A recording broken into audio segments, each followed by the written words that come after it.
ओम शांति। इस पर एक प्रैक्टिकल घटना आपको सुना रहे हैं कि ब्रह्मा कुमार पंकज गुप्ता जो हरिद्वार जिला कारागार से वो अपना जीवन का अनुभव बता रहे हैं। वो अपना स्वयं बता रहे हैं कि मेरा जन्म एक साधारण परिवार में हुआ था। वह 7 भाई बहनों में से मैं छठा नंबर का हूँ। हमारा परिवार बड़ा ही खुशहाल परिवार था। ये बात सन 1994 की है, माना 1994 की बात है कि मैं अपने बुआ जी के पास कुछ दिन के लिए गया था और जिस दिन वहां से मैं वापस आया उसी रात को ही उनके परिवार में किसी का कत्ल हो गया था और उसी केस में मेरा झूठा नाम लिखवा दिया गया था और उसी कारण से मुझे रुड़की कोर्ट में पेश होना पड़ा। ये बात सन 1995 की है कि मेरी जमानत हो गई और मैं वापस घर आ गया।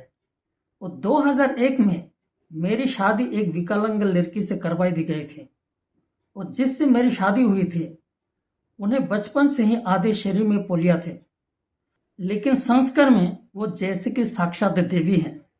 और शादी के बाद मैंने अपनी पत्नी को MA B.Ed आदि पढ़ाकर टाइपिंग शॉर्ट हैंड आदि सिखाए, लेकिन नौकरी नहीं लगा पाई। उसी बीच में मुझे एक बच्चा भी पैदा हो गया था जो अब तक उनकी उम्र 23-24 साल हो गए और दिन बहुत अच्छे बीत रहे थे। लेकिन अचानक समय ऐसा फेरा कि 2012 में मुझे हाई कोर्ट में पेश होना पड़ा और हाई कोर्ट नैनीताल में मुझे आजीवन कारावास के लिए सजा सुनाई दी गई और मैं और मेरी पत्नी पागलों की तरह पता नहीं कहाँ कहाँ गई, क्या क्या कर्म कांड किए, पर कोई भी लाभ नहीं हुआ।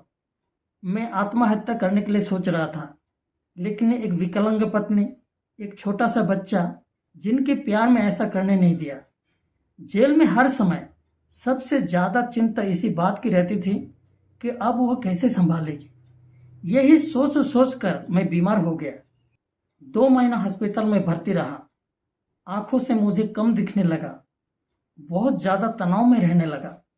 ना कुछ खाना ना पीना, हर समय रोना ही रोना, ना जी पाता था ना मर पाता था। इस प्रकार से मेरे दिन बीत रहे थे। मैंने भगवान को मानना भी छोड़ दिया था। मैंने सोचता था भगवान बोलकर इस दुनिया में कुछ है ही नहीं। अगर भगवान होता तो इतना बड़ा अन्याय कभी नहीं होता। इस प्रकार से हमेशा भगवान को कोसता रहा। लेकिन अचानक एक दिन क्या हुआ, एक दिन जेल में राजयोग के कार्यक्रम हुआ, जिस कार्यक्रम में सबको हॉल में बुलाया गया था। लेकिन मेरा मन ईश्वर से नाराज होने के कारण मैं वहां ना जाने के लिए मैं ठान ले लिया था, लेकिन सबके साथ मजबूरी में जाकर वहां जाकर बैठ गया था। जिस कार्यक्रम में श्वेत वस्त्रधारी भाई बहने वह आत्मा परमात्मा का सर्वश्रेष्ठ ज्ञान समझाया और उन्होंने बताया कि आप इस शरीर को चलाने वाले एक दिव्य प्रकाश स्वरूप चैतन्य आत्मा हो। शरीर सत्य नहीं है, सत्य तो आत्मा है। आत्मा अमर है, अविनाशी है। आत्मा कभी मरते नहीं है। आत्मा इस शरीर के द्वारा जो कुछ कर्म करते हैं एक दिन न एक दिन उसका फल उसे अवश्य मिलता है। कर्म का फल पाने के लिए ही आत्मा को पुनर्जन्म लेना पड़ता है। और आत्मा अगर इस शरीर के द्वारा कभी किसी के साथ अन्याय का कार्य करते हैं तो उनके साथ भी कभी ना कभी अन्याय होता है। बाकी भगवान किसी के साथ कभी अन्याय नहीं करता है। इस प्रकार से उन्होंने जो कुछ समझाया वे सारी बातें मेरे दिल में समाती गई। मुझे ऐसा लगने लगा कि मेरे सारे प्रश्नों का जवाब देने के लिए स्वयं भगवान कारागार में आकर मुझे समझा रहे हैं। और ज्ञान सुनते सुनते मैं गदगद होते रहा। मेरी सभी चिंताएं दूर हो गई। इस प्रकार से ज्ञान सुनाने के बाद फिर उन्होंने 10 मिनट तक योग कराया, मेडिटेशन कराया और उस मेडिटेशन में भी मैं अति एक गहन शांति का अनुभव किया। स्वयं को आत्मा महसूस करने लगा और परमात्मा पिता का मिलन का हमने एहसास करने लगा। और उस दिन से जेल के अंदर में रहते हुए भी मुझे जेल अच्छे लगने लगा। इस प्रकार से 7 दिन का पाठ पूरा होने के बाद जेल के अंदर में ही ब्रह्मा कुमारी संस्था की एक पाठशाला खुल गई और उस पाठशाला को चलाने के लिए मैं ही निमित्त बना। ब्रह्मा कुमारी संस्था से सप्ताह में 1 दिन आते हैं और बाकी 6 दिन पाठशाला को मैं ही चलाने के लिए निमित्त बना।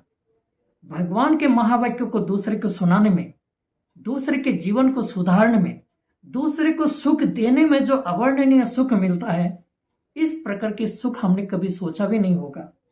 इस प्रकार के अभी हमें जेल के अंदर में सुख मिल रहा है। अभी हमें जेल कोई जेल जैसा नहीं लग रहा है, जेल जैसे कि आश्रम लग रहा है। अभी हमें बाहर निकालने के लिए कोई हमें संकल्प भी नहीं आता है। अभी हमें समझ में आ रही है बाहर निकालने के बाद भी इस प्रकार का सुख हमें नहीं मिलेगा। इसलिए जेल के अंदर में भी मैं आनंद का महसूस कर रहा हूँ और उस ब्रह्मा कुमारी संस्था को हजार हजार लाख लाख मैं शुक्रिया कर रहा हूँ। ओम शांति।